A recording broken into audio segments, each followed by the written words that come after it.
Assalamualaikum warahmatullahi wabarakatuh. Saya Asep Saifullah dari Fakultas Ilmu dan Teknologi Kebumian akan menyampaikan kuliah GL 4015 Penginderaan Jauh Geologi. Topik 15, Teknik Analisis Multisensor, segmen 1, Fusi Citra. Pada segmen ini akan diuraikan mengenai analisis multisensor data satelit dengan metode fusi citra yang disebut dengan fusi reverse IHS. Salah satu kelebihan citra SAR atau Synthetic Aperture Radar dari citra optis adalah kemampuannya dalam penembusan lapisan atmosfer, serta membedakan material permukaan berdasarkan intensitas hamburan balik, terutama yang terkait dengan geometri dan reflektivitas permukaan. Sedangkan kekurangan dari citra SAR adalah distorsi geometri yang tinggi akibat akuisisi secara miring atau off-nadir, serta keterbatasan multisaluran.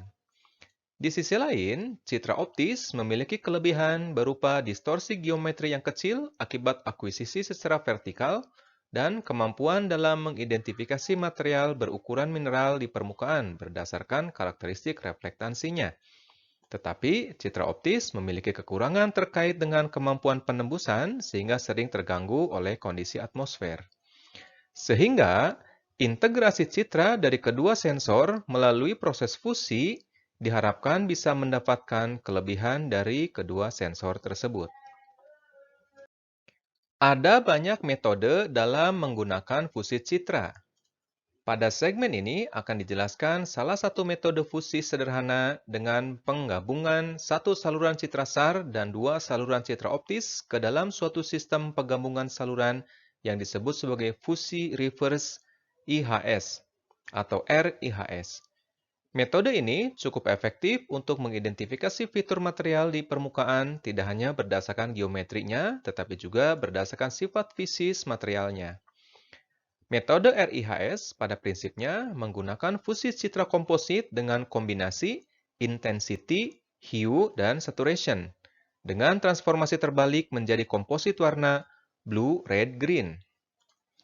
Input parameter intensity atau I dalam RIHS berasal dari transformasi citra hembulan balik SAR, sedangkan parameter hue saturation berasal dari transformasi citra optis.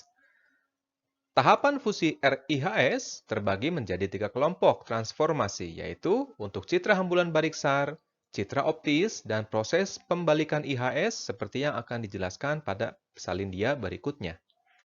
Dalam fusi RIHS, tahapan transformasi pertama dilakukan untuk citra SAR meliputi konversi citra dari SLC menjadi MLI, kemudian koreksi geometrik dan operasi untuk mendekati nilai kekasaran permukaan, misalnya melalui operasi rasio citra maupun formulasi menggunakan polarisasi HV.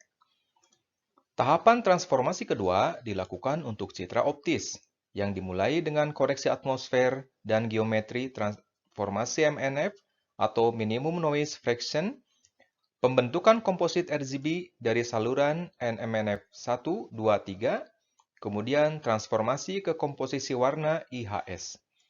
Transformasi MNF digunakan untuk mendapatkan dua saluran terbaik melalui 2 kali proses rotasi dengan metode Principal Component Analysis.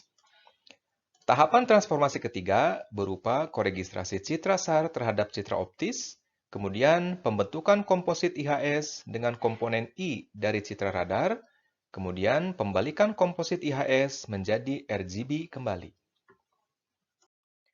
Dalam metode RIHS, transformasi MNF memiliki peranan penting untuk memisahkan noise atau derau dan mempercepat komputasi menggunakan 2 kali rotasi.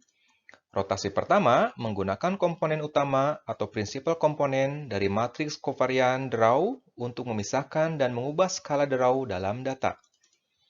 Rotasi kedua menggunakan komponen utama yang berasal dari citra asli setelah dirotasi dan diubah berdasarkan standar deviasi deraunya.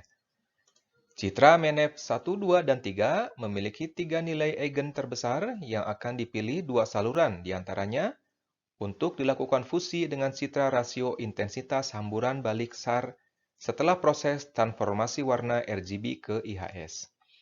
Ada kalanya peningkatan kontras dengan ekualisasi histogram diperlukan untuk citra SAR agar rentang nilai digital mendekati rentang nilai citra optis. Tahapan terakhir berupa proses pembalikan fusi memberikan keuntungan untuk meningkatkan kontras warna citra dan meningkatkan resolusi spasial citra mengikuti citra yang digunakan pada resolusi yang lebih tinggi. Demikian kuliah GL 4015 Penginderaan Jauh Geologi. Kita akan bertemu kembali pada segmen berikutnya. Terima kasih.